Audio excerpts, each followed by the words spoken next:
This is your life, this the New London Theatre, and in a moment I hope this stage will be filled with some of the most fascinating people it's been my fortune to meet. Right now, we're counting down the seconds to what I hope will be the climax of months of careful planning and thousands of miles of traveling to bring you a real cracker of a Christmas story.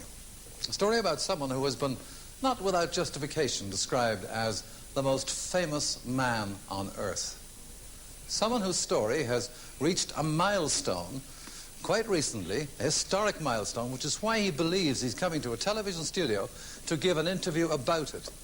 Not to me, and not in front of an audience.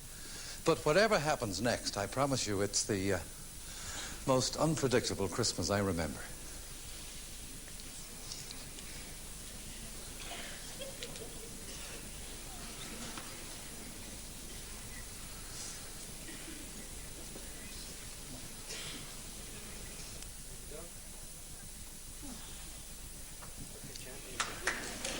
Get straight in.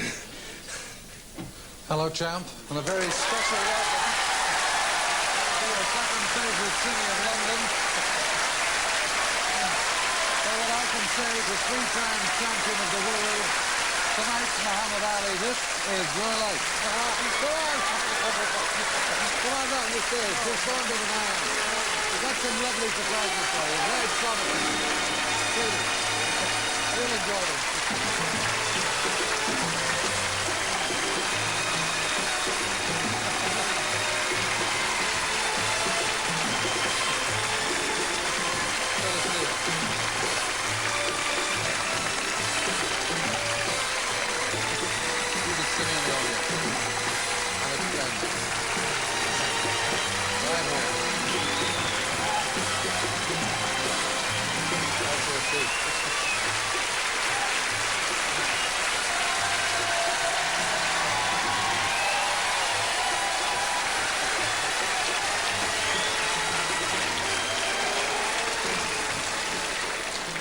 Well, I must say a very special thank you to your pal and mine, boxing commentator Reg Guttridge, for bringing you along here. He lied to me.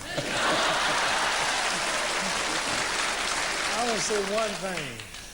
I watched this show for years in the States, and I wondered why was everybody so anxious to get me here,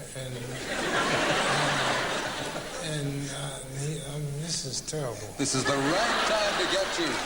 Mohammad Ali, this is your life, and there could be no more appropriate time for me to say that as we reach the end of a year which has seen you fight your way into history by becoming the first man to win the World Heavyweight Championship 3 times over.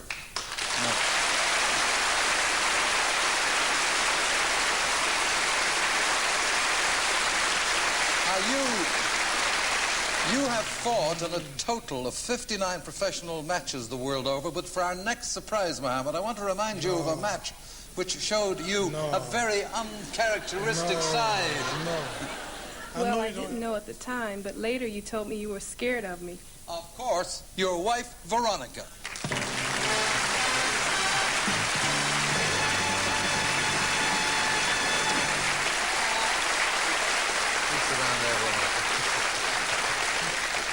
Veronica, how did you find out he was scared of you?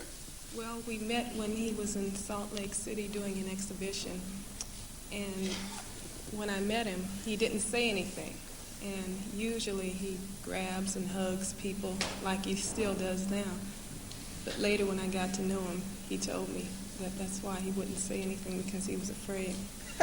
Well, it's not easy to contemplate a speechless Mohammad Ali, because the fact that you're... Beautiful women just frighten most men.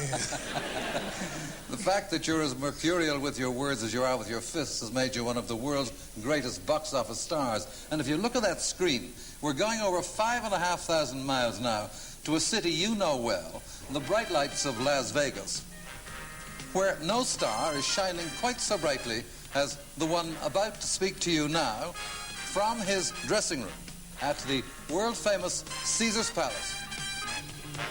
Your old pal, Britain's own Tom Jones. Hello, Eamon. I must say I admire your guts for springing a surprise like this on Mohammad Ali. Mohammed, I wonder if the This is the surprise show. is as big as the one you got from Henry Cooper's left hand in 1963. Putting all jokes aside, I'm sitting here in Las Vegas in the dressing room between shows, and as you know, anybody can pop in from time to time, like the time I think it was about 10 years ago in the Latin Casino in Cherry Hill, New Jersey. Knocked him at the door, I looked up, and you were standing there. And we've been friends ever since. We've had a chance to talk together from time to time. I must admit, I like this setup tonight because I can talk to you and you can't interrupt me. You know, boxing is the only sport that I really like. I've always enjoyed boxing, and I don't think anybody would argue with me that you are the greatest boxer of all time. Not only a boxer, I think one of the greatest entertainers. But speaking of entertainers, I remember the time when you made a record, I should say, of a song called Stand By Me. Well, I would just like to say this. I won't go into boxing if you stay away from singing. You know, this is a switch. I'm over here in Las Vegas, you were there in London, and I hope you're having a great time in my country. The only thing is, I wish I was there to enjoy it with you. But I'll see you soon. Oh, and by the way, be gentle with Eamon. Thank you, Tom Jones, and nice to know you care. Well, Muhammad Ali, this is your life, and I still don't believe this. you were born here at the General Hospital in Louisville, Kentucky, at 6:35 p.m. precisely on January the 17th, 1942, tipping the scales at 6 pounds 7 ounces. Your father's a sign writer, and you're named after him, Cassius Marcellus Clay. The family home is here at 1121 West Oak Street. And it's there one day when you're only 18 months old, you show the first indication of things to come. You're swinging your arms as babies do. And that's when my baby boy's left hand knocked my front tooth right out. From Louisville to surprise you, who else but your mother, Mrs. Odessa Clay, and your father, Cassius.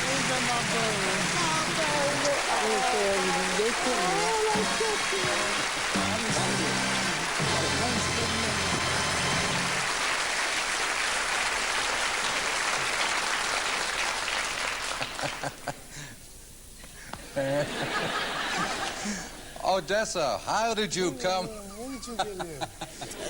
Yes. Don't answer any questions. Okay. You tell me how you came to be the champ's first victim.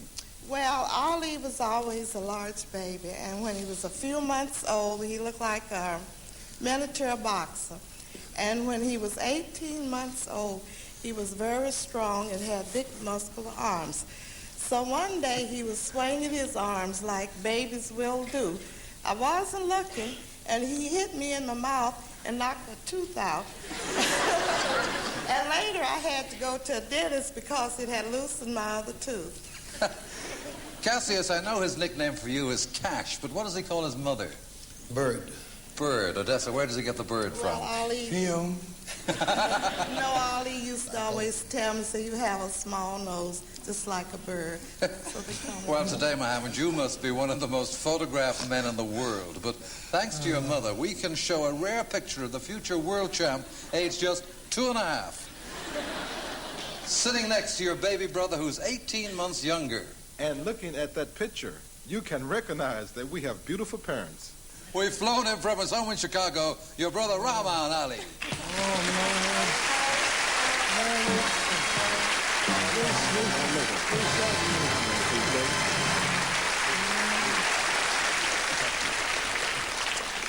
Now, being so close as you are in age, you've been great pals since you were kids, eh? That's right.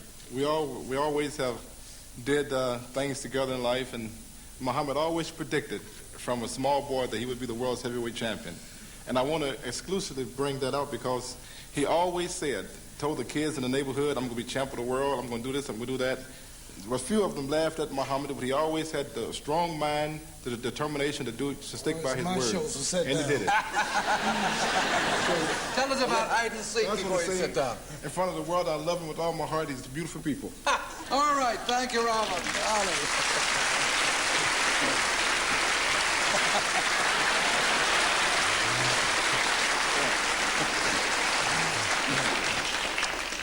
Well, Mohammed, I know that hometown of yours has a great place in your affections. Did you all pay all the plane fare? Yes, but we also hit the road to Louisville, if you look. And we went down Dixie Highway, to be exact, to a place where you were a regular customer as a youngster. Waddell's Barbershop, where your favorite barber is still at work. Hi, Gigi. And the barber is, of course, your father's eldest sister, your Aunt Eva. Hi, Muhammad. Let me explain why they call you Gigi. When I changed your diapers, all you could say was Gigi. Later on, you said Gigi meant golden gloves. I became a barber because I had 8 brothers' hair to cut. So I had plenty of experience. Now, when you come into the barbershop, all you do is stop the traffic. Hey, Muhammad, you'll never guess whose hair I've been cutting. Jimmy Ellis. Hi, Mom. You know, we go back a long time. You know, we had our ups and downs together, man. You know, we slept side by side, fought side by side. You have a lot of personal things. And I want to say thanks, man. You've been just like a brother to me. Another satisfied customer. Next. And in a Louisville cloudburst, that hometown pal of yours showed us how, as a kid, you used to race the school bus to keep training. Now, incredible to think that one day you, too, would fight each other for the World Championship, a fight you won. But let's catch up with Jimmy Ellis now at his destination. Hey, Mohammed. It's your school teacher from way back. This is Carter. Hello, Mohammed. You remember your old school, Virginia Avenue School? How did you come in? I remember you. Mohammed, it was in this very room that I taught you when you were 8 years old in the 3rd grade. And you sat in this seat where Don Tavis is sitting now. He is somewhat like you. I remember when you were at that age. I reprimanded you one day because you didn't follow directions. And when I reprimanded you, your classmates answered, Miss Carter, did you ever see him fight? And then I answered, fight?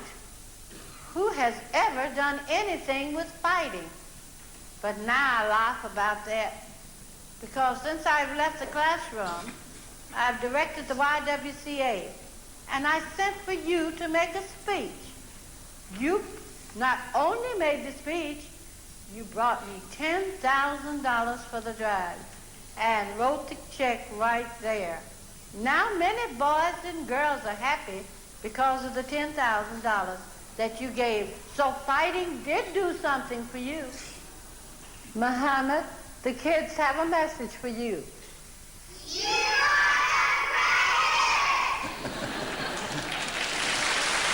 You are the greatest. Man, that's the truth. Mrs. Carter and me is going to join your Aunt Eva in leaving that car over there.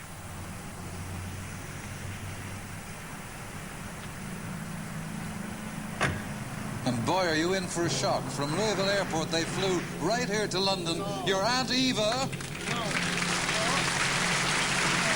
your former schoolmistress, Mrs. Gladys Carter, Miss Carter, and just a little drier, your old pal, Jimmy Ellis.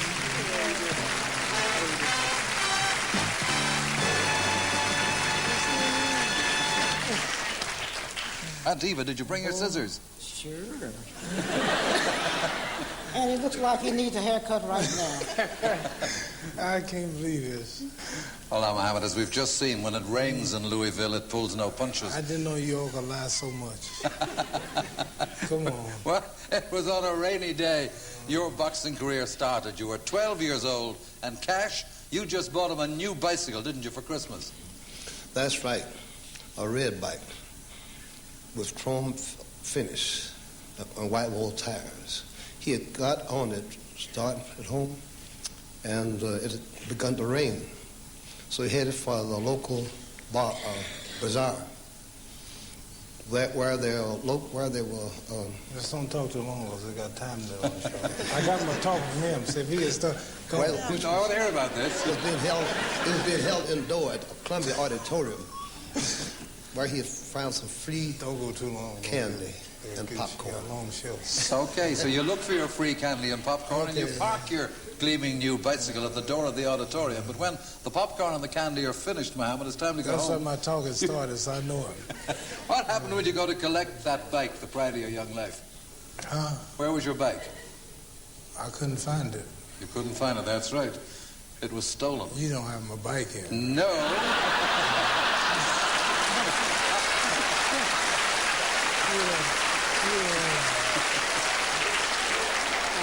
I know But you didn't find the bike. you did report the theft to a policeman. Joe Martin, he's not here either.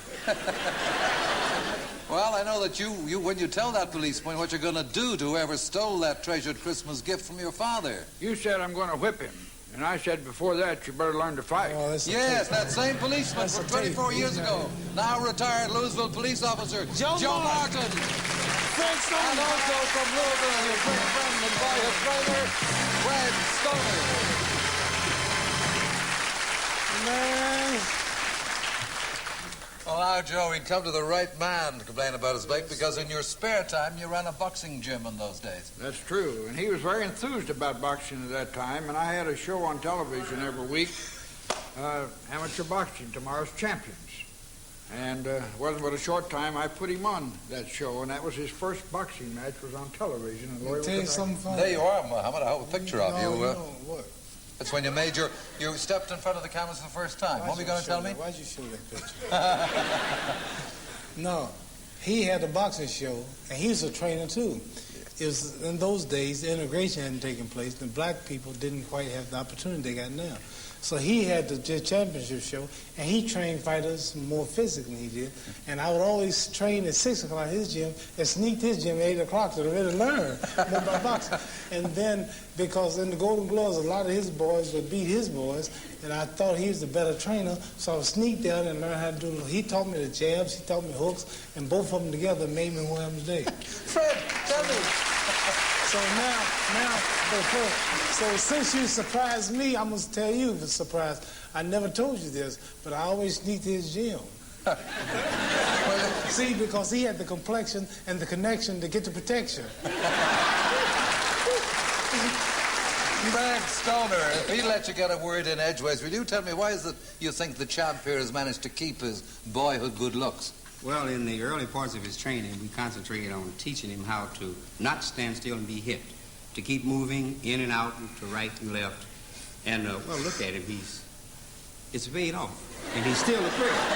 But tell me now, tell me, Joe, Ali was asking me, you didn't by any chance find the bicycle, did you? I can't believe Never it. have found it yet, but we will eventually. Thank you very much, Joe Martin and Fred Stoner.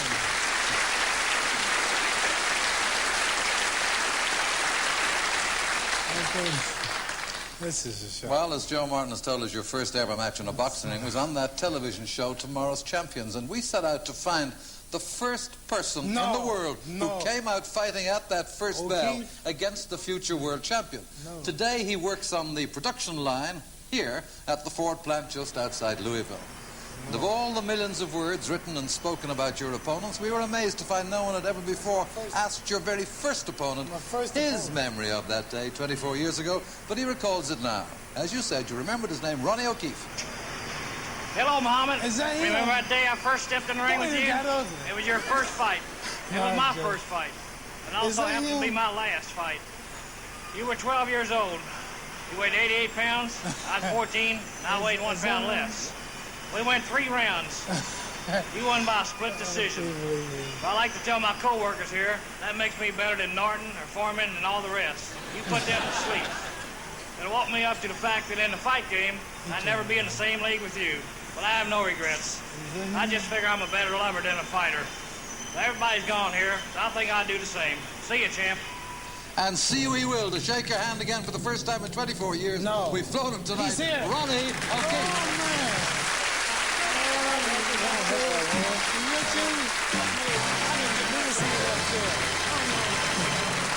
Was that you?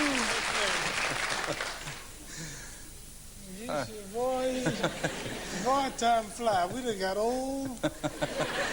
You don't look nothing like you used to. Jimmy Ellis, you and Mohammed were matched on that first night.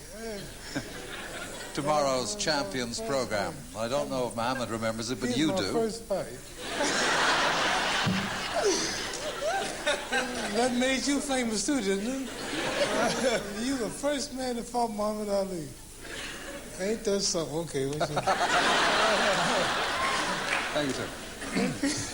We were just talking, Jimmy and I actually, about that program, Tomorrow's Champions. And the two of you were matched for a purse of $4 each, Jimmy, but the fight never took place. Why was that?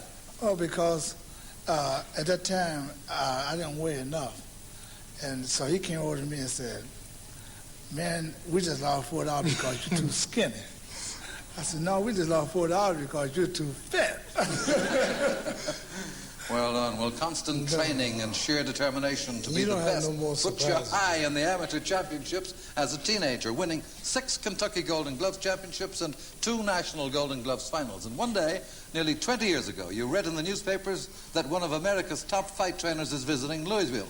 When high school's over for the day, age just 17, you dash to the hotel where he's staying and telephone his room from the lobby.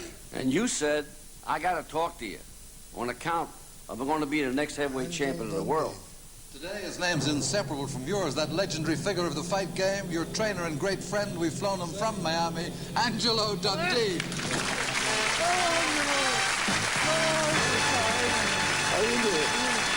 This is your man surprise. Look at all this,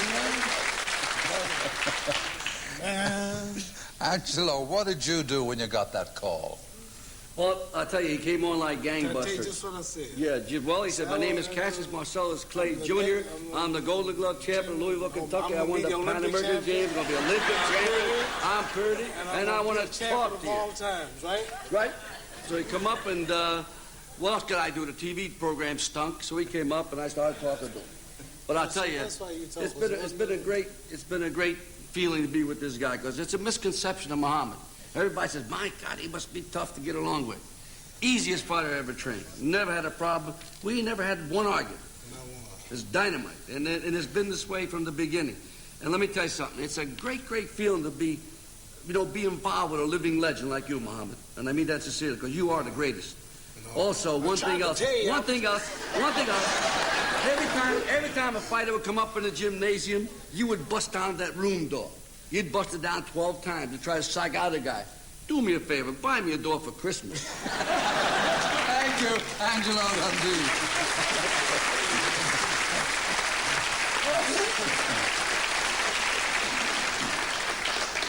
Well, just a year after that first meeting with Angelo, you're just 18 when your victory in the National Golden Gloves finals at Madison Square Garden follows on to the selection to represent the USA at the 1960 Olympic Games in Rome.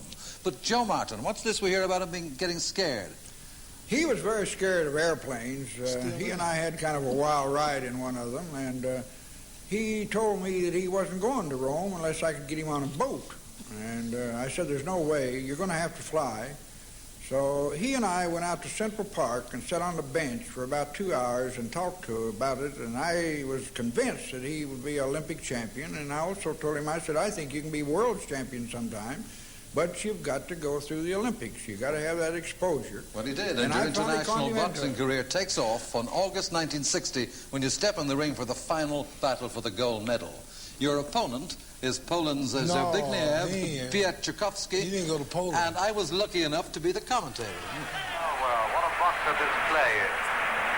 For 18 years of age, the size of him. We're going to hear a lot more of this young man, I'd say.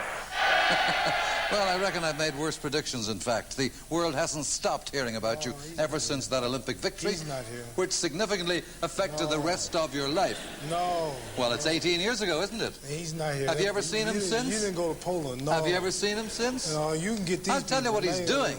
He's passing on the kind of experience he learned the hard way fighting you, because he's now one of Poland's national boxing coaches. No. He was old And enough we've for it. flown him from his home near Krakow, Ziggy Pietchikowski. No, man! No, man! You speak English? No kidding. Man, come on, show me that. Show me that. Thank you, Ziggy. He speaks English too a little bit. And, Is that, oh, man, this is really a surprise. can I go on?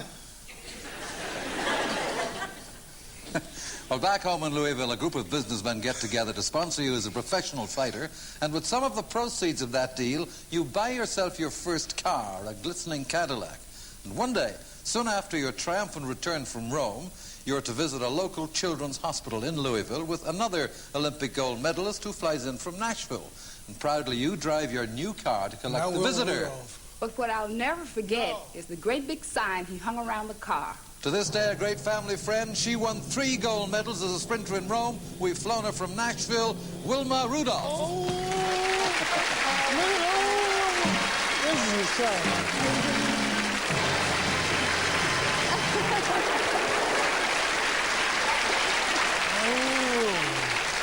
Wilma.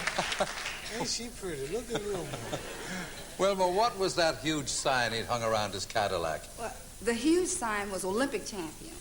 And we drove around Louisville, Kentucky, and on the car was Wilma Rudolph and Cassius Clay, and he was yelling out the window, "Where are the Olympic champions?" But I think it was all just show, you know. I agree with Veronica. He's quite bashful.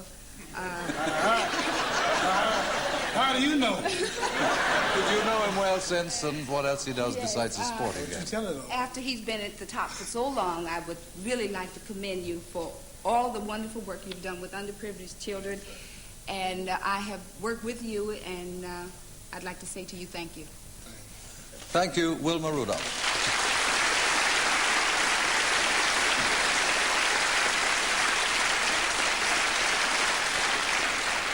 Well, just 4 years after turning professional, you fulfilled the... Say one thing. Yes, sir. I had a lot of money. I've had many surprises. I'm at the stage now where it's hard to surprise me, to show me anything, to excite me, because I've had it all.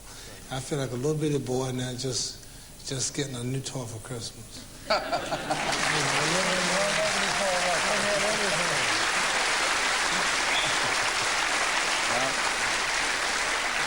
This is the only thing that could really shock me, something like this. Well, let me just go on and tell you that youthful prophecy you gave Angelo Dundee there in that Louisville hotel room nearly 20 years ago, you fulfill it, of course. The date, February the 25th, 1964, and this is how you took the world heavyweight crown from the reigning champion, the late Sonny Liston. Liston seems bewildered. He's unable to cope with Clay's sharpshooting. The champion has taken a terrible head beating from this marvelous young boxing master.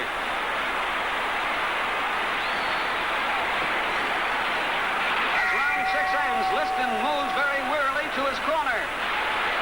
Pandemonium has broken loose. Sonny Liston has not come out for round 7. He's got a new champion.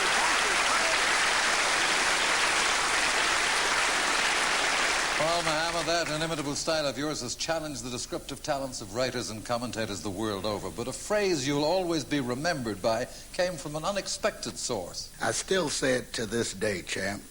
He floats like a butterfly and he stings like a bee. He's been in your corner for 14 years and 44 fights, floating in from New York, Drew Bundini Brown.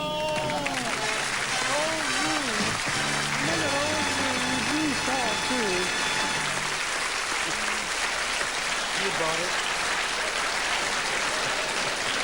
I never saw him so dressed in my life. And he's sober. Drew Bundini, what was the moment that inspired that phrase that became so famous that it even became a song? Well, because to love God is to love people, and I must love Mohammed because he loves God. And all great fighters had nicknames like the Brown Bomber, Joe Louis, Rocky Marciano, The Rock, Sugar Ray Robinson, Sugar, Smoking Joe Frazier. And he was doing road work, and I was talking to God as I do, not with my mouth, but with my mind. And I was asking God, what was his nickname? And the feeling came to me, call him the way it is. float like a butterfly and sting like a bee. But Bandini, you made a mistake, didn't you, when the champion first interviewed you for a job in his corner? Yes, I call him a phony because I was with the great Sugar Ray Robinson for 7 years, and I never heard of anyone in sports or anything predicting anything but God saying when it's going to do, the weather or anything like that. And he said that he called around. So I said he was a phony. But then he said to me, he got up off the couch and he looked me dead in the eyes. He said, I work hard and I train and I pray hard. And that's fall, Bodini, and I knew he was human. Thank you, Drew Bandini Brown. Thank you.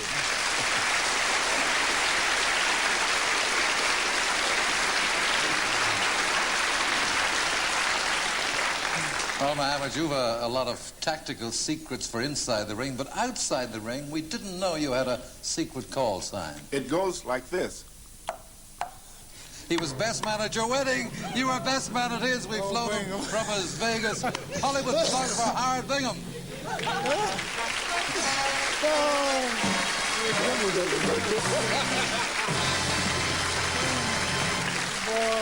Howard, what's this? No, it's like this, you know. Tell me. That is, it's like if we're in a large room and he's on one side and I'm on another. He won't phone out and say, "Hey, Bingham!" He'll say, and then I look. And if he's home and his also wife is, looking at the I want to foxes sneak too. him out of the house and know his wife to know I'm calling. Looking at the ladies also, he said, Thank you, and shut up, Howard Bingham. Come on, man.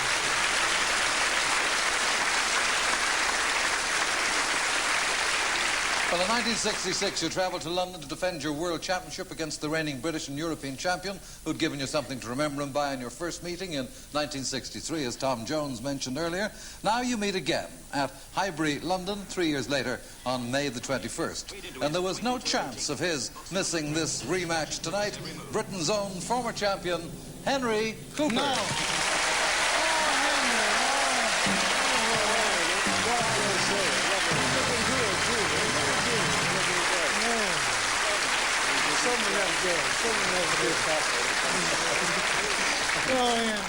Henry, I know that to this day he does look good. You have a great respect for Muhammad Ali. Oh, great respect. I mean, what more can you say about the man? He's done everything. A great natural athlete. But let's be honest, if he'd have gone whatever game you'd have gone in, I think he'd have been the top. The fastest moving heavyweight, I think, in the world today.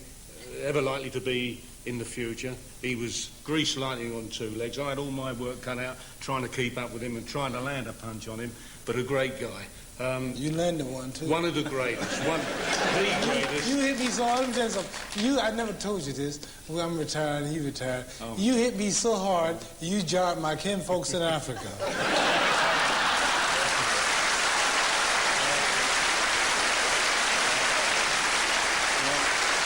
To be honest, have a look at him. He's not a bad-looking fellow as well, is he?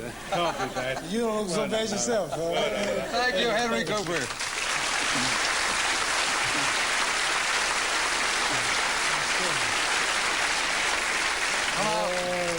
The night after that fight, I had the pleasure of talking to you on another show where my other guests included Dudley Moore and the late Sir Noel Coward, who found out you packed a conversational punch too. By then you'd become a member of the Islamic faith, and of course it changed your name, and it made it clear you were no longer to be called Cassius Clay.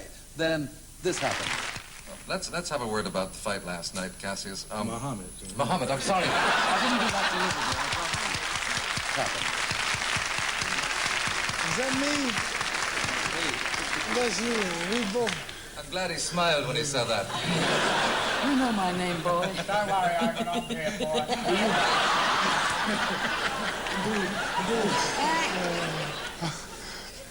You remember that? Yeah, I almost hit you that day. Well, a year later, Muhammad Ali begins a 3-year exile from boxing when he refuses on religious grounds to join the army, at that time engaged in the war in Vietnam. Even if the threat of a 5-year jail sentence does not deter him. Now, that was reversed in 1970 and his boxing license reinstated. So after 3.5 years of legal and political punch and counterpunch, your exile from the ring is over. October 26th, the place, Atlanta, Georgia. And world headlines proclaim that Muhammad Ali is back in action as you fight your way back to the title you'd set your heart on as a youngster. Jerry Quarry is hurt, and Ali is asking the referee to stop the bout. Ali puts the jab on the mouth, the right uppercut to the jaw. Quarry is staggered and the fight is over. Ali goes into a front, takes the left hand high on the head. Ali drives the right over the head, drives the right to the head. A left on the chin thrown by Muhammad Ali, and raising right to the jaw. A left and a right to the head. Bob Foster, the light heavyweight champion. Ali feigns being hurt, puts the jab on the mouth. Foster sticks out a jab, takes a grazing right, a left uppercut to the jaw. Foster is down and maybe out. Ali is finding shows. Bugner is a tough customer. Bugner backs to the rope, both hands to the head by Ali. Bugner hooks the left that goes over the head, drives Ali into the ropes and holds him there. Norton moves into Ali, driving both hands to the body, and the referee gets him out of a clinch. At long range, Norton feints the left hand, puts the jab on the mouth. And of course, you went into the record books on September the 15th this year by beating Leon Spinks to become, as I said, the only man to win the world heavyweight title 3 times. Now, instead of resting, you go straight into making the film Freedom Road.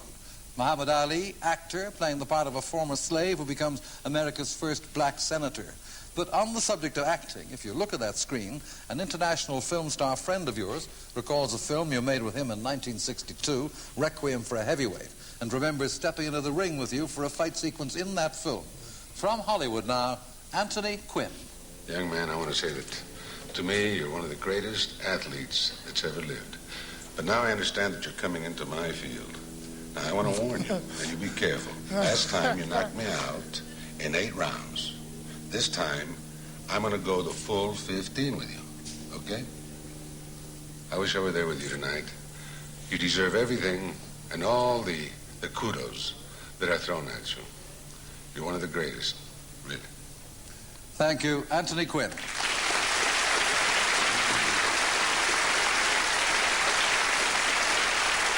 Well, champ, not many people have gone the full 15 rounds with you, but before we close, I'd like to remind you of someone who has. Just as he promised he would one August day in 1970, during your exile from the ring, when he gave you a lift in a car from Philadelphia to New York, and when he pulls up on 42nd Street, a crowd starts to gather. And I said, hey, man, you better get out of my car.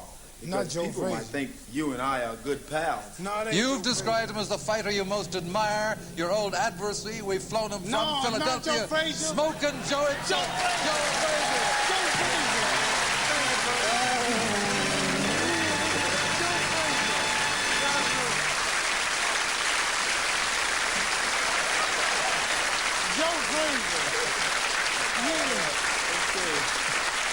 Joe, how did you come to be giving Muhammad Ali a lift in your car? Well, number one, I had a chance to move around in Philadelphia, and I went to one of the hotels, and I promised to give him a ride to New York City that day. I got out of the car. Somebody says, "Hey, go Smoking Joe Frazier." Oh, man, and he went off. Smoking Joe Frazier. Where is he? I want Smoking Joe Frazier. He got my title. So I went over and I shook his hand. He told me, he says, listen, sir, I have a man who's doing a book on me. Would you interview him into New York City? We rode into New York City. This guy would not let me get one word in. All through the whole ride, he started talking about Smoking Joe Frazier. Can you whip me? Can you whip me? So Joe, Smoking Joe Frazier. See, I wrote a poem. He said, Joe, come out smoking. I'll be poking, pouring water on that smoking. He said, I might amaze you. I will be tired smoking Joe Frazier. all through the whole time in New York, from Philadelphia to New York City, I had to go through that noise all the way. What did you do? So I had a chance. We got into New York City, 42nd. He slapped me. 42nd is Broadway, and somebody messed around and saw him and myself, and he went off again.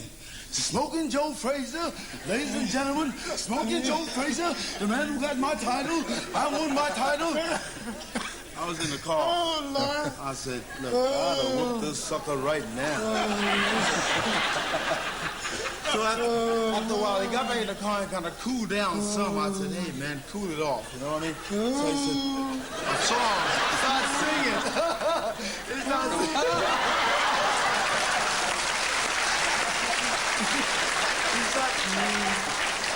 I can't believe it. Ladies and gentlemen, a great guy. I would say we love him. He's a fine champion. Oh, Lord. Congratulations. So crazy. Thank you, Joe.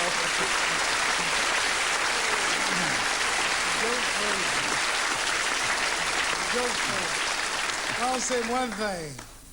I might see how you got the other people. How did you get Joe Frazier here? My man, Joe Frazier. I want you to listen to this, Mohammed. As a boy, you worship one particular... I am, just about. But I want to remind you of one particular boxing hero who later in life you got to know and who sadly cannot be here because, as you know, he recently underwent massive heart surgery which has affected his powers of speech. But such is his high regard for you that here, in his home in Las Vegas, all the bravery that went into winning of those trophies went into this brief greeting to you. Hello, Muhammad. When you were a little boy, you just watched me on television. Now I enjoy watching you on television. But I'm sorry I couldn't be with you. The Brown Bomber himself, the great Joe Louis. Listen, thank you, Joe Louis. A fighter still. And there, Mohammad Ali, we come to the end of our Christmas surprise package, except for one thing. Well, two, actually. With Veronica's consent, they're not, as you thought, tucked up in bed just yet. They're here with their nanny, your children, Hannah, age 2, and Layla, nearly 1.